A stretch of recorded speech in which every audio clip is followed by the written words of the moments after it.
তো প্রিয় দর্শক বন্ধুরা, কেন্দ্রীয় সরকার কিন্তু এবার জন্ম সার্টিফিকেট নিয়ে একটা বিরাট পরিবর্তন কিন্তু আনতে চলেছে। এবং এই পরিবর্তনটা কি আনতে চলেছে সে সম্পূর্ণ কিন্তু আপনারা এই ভিডিওর মাধ্যমে জানতে পারবেন। যে আপনারা যখন অনলাইনে অ্যাপ্লিকেশন করেন, অর্থাৎ যখন শিশু যখন জন্ম হয়, জন্ম হওয়ার পর কিন্তু সেই জন্ম সার্টিফিকেট কিন্তু আপনাদের সকলের প্রয়োজন পড়ে। তো সেই জন্ম সার্টিফিকেট নিতে গেলে এবার কিন্তু কেন্দ্রীয় সরকার সেই নয়া নিয়ম যে জারি হয়েছে বা জারি হচ্ছে, সেই নয়া নিয়মটি কিন্তু আপনাদের না মানলে কিন্তু এই জন্ম সার্টিফিকেট পাওয়ার সম্ভাবনা হবে না।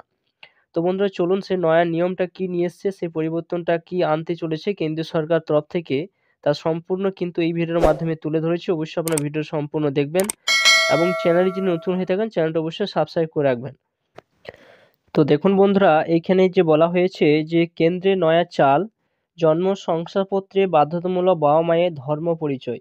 অর্থাৎ এবার থেকে কিন্তু বিজেপি নয়া চাল, কারণটা অজানা, তবে শিশুর জন্মের নথিভুক্তকরণের নিয়মে এবারে তাৎপর্যপূর্ণ পরিবর্তন আসতে চলেছে। এই দিন উল্লেখ করতে হতো শুধুমাত্র পরিবারের ধর্ম পরিচয়, কিন্তু এবার কিন্তু নতুন কিন্তু নিয়ম কিন্তু জারি হয়ে যাচ্ছে। কেন্দ্রীয় সরকার তরফ থেকে এই নিয়মটা জারি করতে চলেছে। নতুন নিয়মে নথিভুক্ত করতে হবে বাবা মায়ের ধর্ম পরিচয়ও। আলাদাভাবে বাবা মায়ের ধর্মের উল্লেখ করা বাধ্যতামূলক হতে চলেছে। যদি বাবা মায়ের ধর্মের উল্লেখ করা না হয় তাহলে কিন্তু জন্ম সার্টিফিকেট পাওয়া কিন্তু সম্ভাবনা হবে না। যত দ্রুত সম্ভব এই নতুন নিয়ম চালু করার জন্য কেন্দ্রীয় স্বরাষ্ট্রমন্ত্রী উদ্যোগ নিচ্ছে বলে জানা গিয়েছে। তবে একতরফাভাবে এই পরিকল্পনা বাস্তবায়িত করতে পারবে না কেন্দ্র। প্রথমে কেন্দ্রের পক্ষ থেকে সমস্ত রাজ্য সরকারকে এই বিষয়ে বিজ্ঞপ্তি দিতে হবে, জানাতে হবে পুরো বিষয়টা। রাজ্য সরকার গ্রহণ করলেই সেই রাজ্য এই নিয়ম চালু করা সম্ভব হবে বলে জানা গিয়েছে।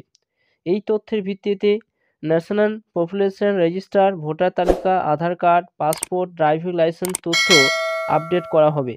পরিকল্পনা প্রায় চূড়ান্ত। 2023 সালে আগস্ট মাসে সংসদে পাস হওয়া জন্ম মৃত্যু নথিভুক্তকরণ সংশোধন আইন, সেই অনুযায়ী জন্ম মৃত্যু তথ্য ভাণ্ডার হিসাবে কেন্দ্রীয় সরকারের কাছে রাখা হবে।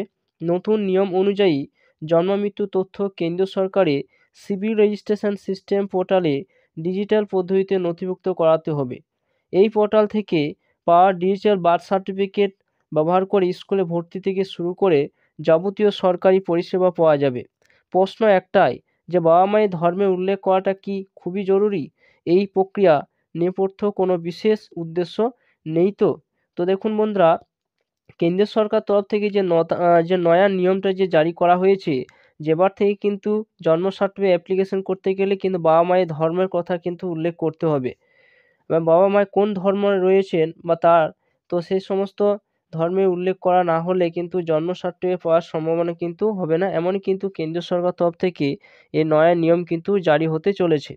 তো বন্ধুরা, এই ছিল ভিডিও যদি ভালো অবশ্যই লাইক করুন, চ্যানেলটা অবশ্যই সাবস্ক্রাইব করে রাখুন, পাশে থাকা বেল আইকনটি অবশ্যই আপনারা প্রেস করে রাখবেন। তো থ্যাংক ইউ বন্ধুরা, সকলেই ভালো থাকবেন।